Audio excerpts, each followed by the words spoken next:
Dans cette vidéo, je vais te montrer comment faire pour changer ton fond d'écran sur ton ordinateur.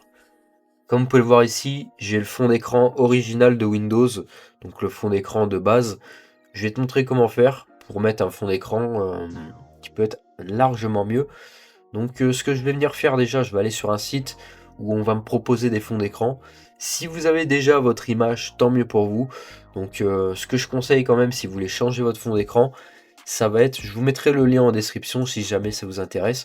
Vous avez d'autres sites, vous tapez juste sur Google fond d'écran 4K ou fond d'écran HD pour avoir un fond d'écran vraiment de très très bonne qualité. Donc ici, je vais chercher un fond d'écran. Donc on va essayer d'en prendre un vraiment qui est vraiment pas mal. Donc là ici pour la vidéo, je vais prendre celui-ci.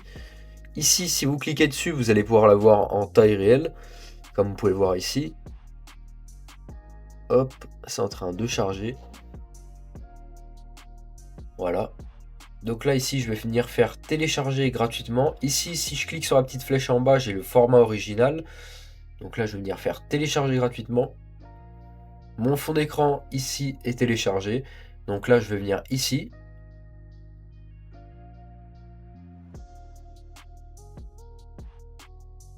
Donc là ce qu'il faut savoir c'est que mon fichier est dans mes téléchargements. Ce que je vais faire pour la vidéo, je vais vous le coller sur le bureau pour bien vous montrer, mais vous n'êtes pas obligé de faire ça. Hop. Et là si je clique sur mon image, on peut voir que j'ai bel et bien mon fond d'écran. Donc vous, si ça se trouve, vous avez déjà un fond d'écran.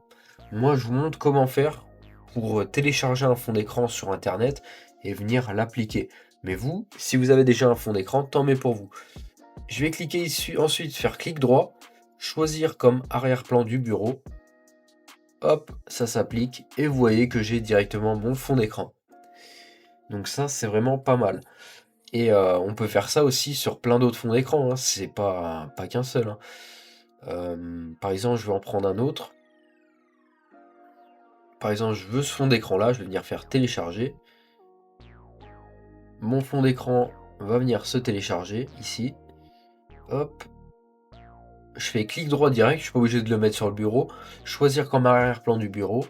C'était vraiment pour vous montrer le fichier. Et là, vous voyez, hop, j'ai changé de fond d'écran. Donc c'est vraiment super simple. Alors après, on peut aussi mettre des fonds d'écran animés, mais ça, je vais le garder pour une prochaine vidéo. Si jamais ça vous intéresse, la vidéo, je pourrais la sortir beaucoup plus tôt. Le fond d'écran animé, c'est pas mal, mais le problème, en fait, c'est que ça va venir pomper votre batterie si vous êtes sur ordinateur portable. Ça peut même pomper votre performance si vous êtes plutôt un gamer. Donc c'est pour ça, faut vraiment voir. Après, pour ma part, j'utilise le fond d'écran animé, mais je le coupe en fait à chaque session de jeu pour éviter d'utiliser, vous voyez, des performances sur, sur tout ce qui est processeur graphique. Mais voilà, c'était vraiment un petit tuto de base. Pour certains, c'est vraiment très simple. Mais pour tous ceux qui connaissent pas, qui viennent d'avoir un PC par exemple pour la rentrée, etc., je te montre comment faire du coup pour changer ton fond d'écran. J'espère que cette vidéo vous aura plu. N'hésitez pas à vous abonner, à liker, à commenter. Et